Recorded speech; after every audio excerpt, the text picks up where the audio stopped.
Hey guys, welcome to Manifesting Better. I'm back with another video and another topic that needs to be addressed. I also have an Instagram account, the link for that is in the description box below. Coaching is also available, the link for that too is in the description box below. So, today's video is something that I have been wanting to post about for a long time.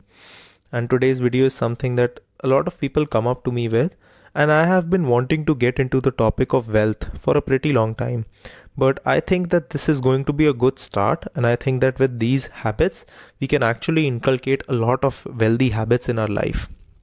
The topic of today's video is, what are the small habits that are stopping me from getting an abundant life? First thing I would like to tell you guys is that my self-concept one-on-one course is still on sale. This course is still not launched. It will launch on November 1, so everyone can pre-book right now. I'm only doing 100 slots for the 15% off offer. So if you want the 15% off right now, you can take it. Right now, as of now, when I recorded this video, 24 slots have been booked. After that, it will go on to its original price. So guys, let's start with first understanding how manifestation works, because there is a little bit misconception in people, and that misconception is a little bit important for me right now to clear.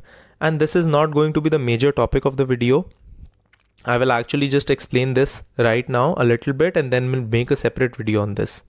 So manifestation as a popular misconception is not just a mindset thing. It's not just a thing where I just affirm and then go about it, because it's a mindset, perception, actions and boundaries thing. So it doesn't just work that I have a mindset. Let me give you an example. Let's say I have a mindset that I am not good enough, and I try to change it by saying that no, I am good enough, whatever, any focusing method. But it won't help me much if after affirming I am good enough, I still chase someone. I still have habits that are of a person who isn't good enough, who doesn't feel good enough. I still have smaller boundaries. I still have a lack of boundaries. See, all of us have some actions in our body that are instinctive actions. These actions are something that we take on a daily basis, and they are our body's instincts that we don't even realize. An example of this would be, let's say I'm driving a car and something comes in front of me. I will automatically push the brake without even having a conscious thought about it first. Let's say I have something hot really touches me. I will instantly pull my hand away without having a conscious thought about it.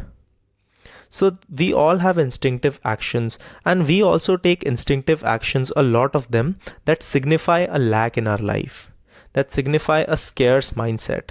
So let me tell you some of them, and let me help you get out of that, because it's going to be a very helpful way to start with building up wealth in your life. First one, leaving leftover food. Now, I'm a very, very big advocate of finishing the food that you take. But let me give you an example. You know what I'm talking about here? Let's say you buy a donut. You eat some of it, there is one bite left, and you keep it in the fridge. Now, you and me both know that you're never going to get back to that donut. You're never going to eat it. You eat a banana and there is one bite left and you keep it in the fridge.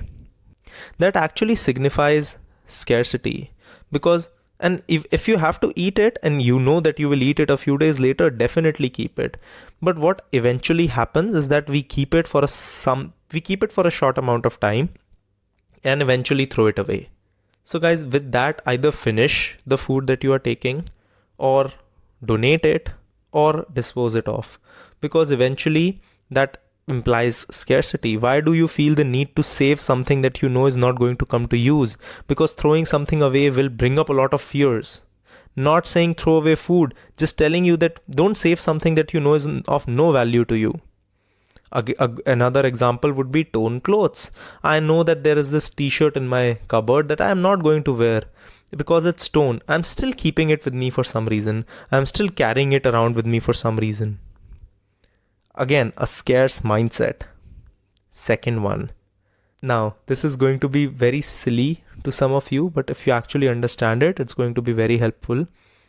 Do you see, when we buy new books, sometimes we don't even highlight anything in it? Why do you think that is? We buy new shoes, the best ones we wanted. often don't wear them. We just try to save them for a special occasion. The same happens with clothes. We buy some clothes, we often don't wear them. We just are saving it for a special occasion. That implies scarcity.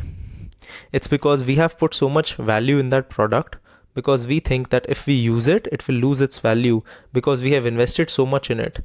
And we somewhere don't want to ruin it. But that's the job of that thing that you're buying. If you're buying a book, it's your job to read it. Read it multiple times. It should feel worn out after so many times that you have read it. You should highlight the points that you like. Wear the shoes that you are actually buying, because when you say I'm going to save it for a special occasion, what ends up happening is that you either wear it once or twice and it just ends up going to waste anyway. Just use that thing. The third part is bills.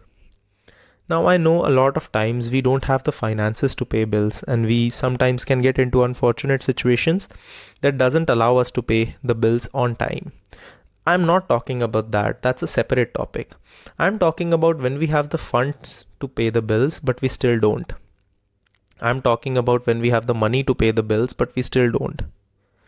Sometimes what happens is that we see that mobile recharge that we have to do, or we know that electricity bill that we have to pay, but we just keep, and we have the finances to do it, but we just keep delaying it for some reason. Because spending money is something that we don't want. See, what the issue here is that eventually we will have to pay the bill because it's something that we have to do. It's something that is in our means. But we keep wallowing about why do we have to pay it. And do you see why that becomes an issue? That becomes something that is just a scarce mindset that just implies scarcity. The next thing is small minor expenses. Now, I'm not talking about buy something that you cannot afford. I'm talking about those minor expenses that you can actually afford. A $2 food item, a $10 drink, a $5 coffee. These things that are actually within your means, but you don't spend on it because you don't want to feel like I'm wasting my money.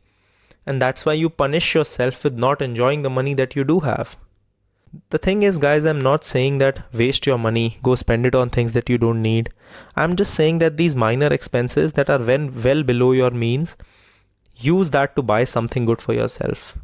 Don't go overboard, plan it accordingly, but you do the things that are very small and minuscule for you, but are actually going to help you have a better life.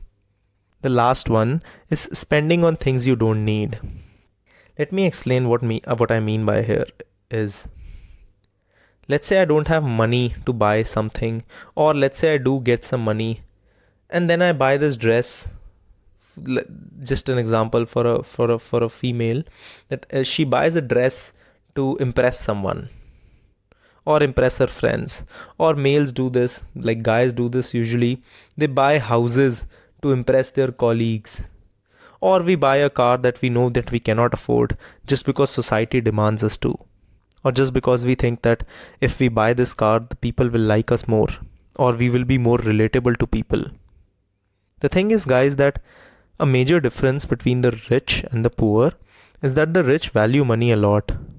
And they use money for what they want, not what they think will impress other people. They never use money to just waste it on people's perceptions of them. They use money because of things that they want to do. Now, if you really want to buy a car, go ahead. If you really want to buy a home for yourself, go ahead. Do whatever you want, but do it for the right reasons. Do it because you want to do it, not because you think that someone or society will accept you if you do it. Right? Millionaires and billionaires are actually people who value money a lot. They take care of it. They let that money make money for them. They don't waste money to impress someone they don't even care about. See, guys, invest in yourself. Investing in yourself is going to be your biggest asset. And I'm not saying that invest in yourself with money. Of course, if you have it, definitely use it.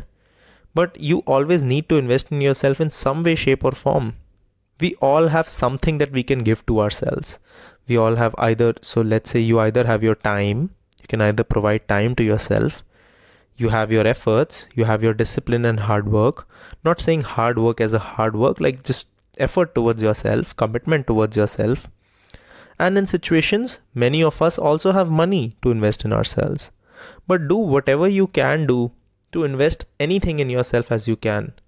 I'm so glad that some of my business ventures, even spending a small amount of money in that to learn that knowledge, led me to earn a lot more from it later in life. Right? It doesn't mean that that you have to spend a lot of money. It just means that spend what you have, use what you have, make the best of that. There was this study done a few months back. It was done years back, but I read it a few months back, that said that to learn any skill from 0 to 85% of the knowledge of that skill, you need to spend 20 hours on it. Which means if I need to learn, let's say, about Bitcoin and I know zero about it, I will need to spend 20 hours to learn 85% about it. Which means I know enough about it to make a decision about it if I want to pursue with that or not. So for people who say that I have a lot of time, I have a lot of ideas, I want to achieve a lot of things, but I cannot because I don't know what to do, the biggest investment that you have right now is your time. Provide it. Ask yourself, how can I give these 20 hours to myself? And how can I take these 20 hours? Because after, let's say I have 5 things that I want to do and I am not sure which one to go forward with, provide 20 hours to each of that. Right now, the biggest investment that you can make in yourself is your time. Because after you invest those 20 hours in yourself, you will be in a better sound and in a more sound position to take a decision.